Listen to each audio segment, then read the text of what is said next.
Sci-Fi Channel. 50 years ago, something happened in a part of New Mexico that could answer the question, are we alone in the universe?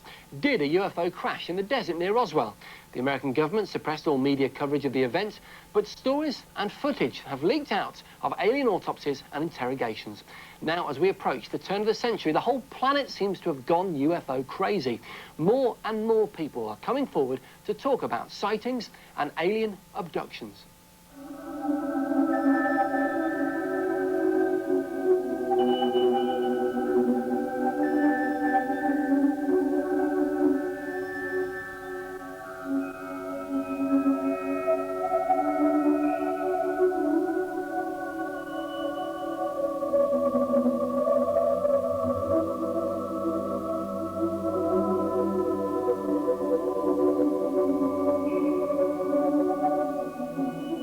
Intriguing stuff. Now, with me is a man responsible for carrying out official research and investigation into the UFO phenomena for the British Ministry of Defence. He's just written a book, The Uninvited, about alien abductions. He is Nick Pope. Pleased to meet you, Nick. Thanks for coming in. My first question's got to be, what exactly did you do for the Ministry of Defence? Well, basically, it was my job to investigate the 200 or 300 UFO sightings each year that were reported to the Ministry. I would have to check out to see whether there were conventional explanations, and then when I'd eliminated those, see what we were left with. You began with scepticism, and the evidence that you saw changed your mind, am I right? That's right. I mean, you know, I used to think that these things, I don't know, someone had one or two drinks too many, coming back from the pub late at night, sees some sort of light in the sky, probably an aircraft, and says that they've seen aliens. That's what I thought. When I looked into it, though, I found that that was grossly oversimplified, and that was very patronising, actually. There's a hard kind of science behind this. You've got lots of sightings from civil and military pilots.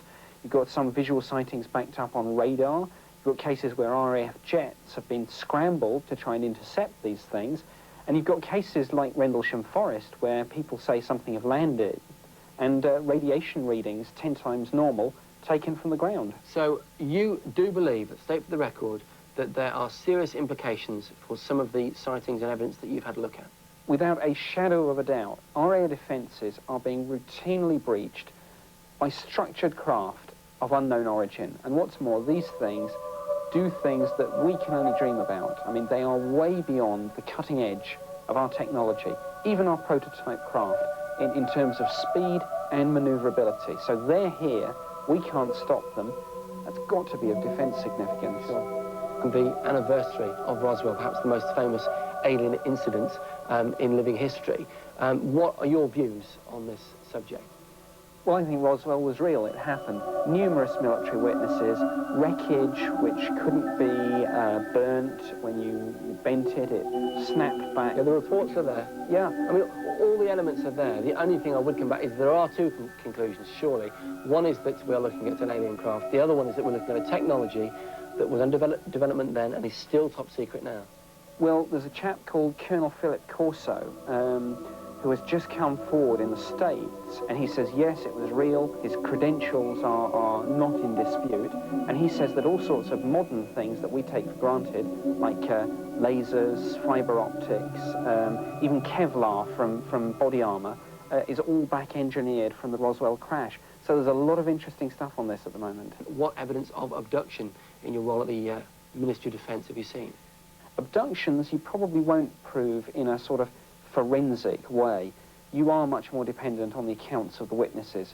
Bud Hopkins, of course, I guess possibly the world's most famous researcher into alien abductions, has the case of Linda Cortile, who was abducted from a New York apartment.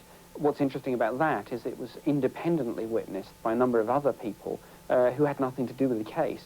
Now, there's an X-ray of Linda's nose, which shows a strange sort of implant, these things are called, which, you know, nobody can explain how this thing got into her nose. So we're going to be looking for some answers to the medical profession. It's still hypothetical, though, isn't it? And I mean, it begs the question, when is there going to be some resolution? Can you see it on the horizon? Well, I think undoubtedly the pace of this is picking up, and has been over the last 3 or 4 years. It does look as if we're building up to something. Quite what that is, I don't know. Of course, it would be nice to think that perhaps there'll be a open contact with these people. But I think, you know, things really do seem to be moving in that direction, and I think we've got some incredibly interesting times ahead. Mick Pope, thanks very much. Thanks.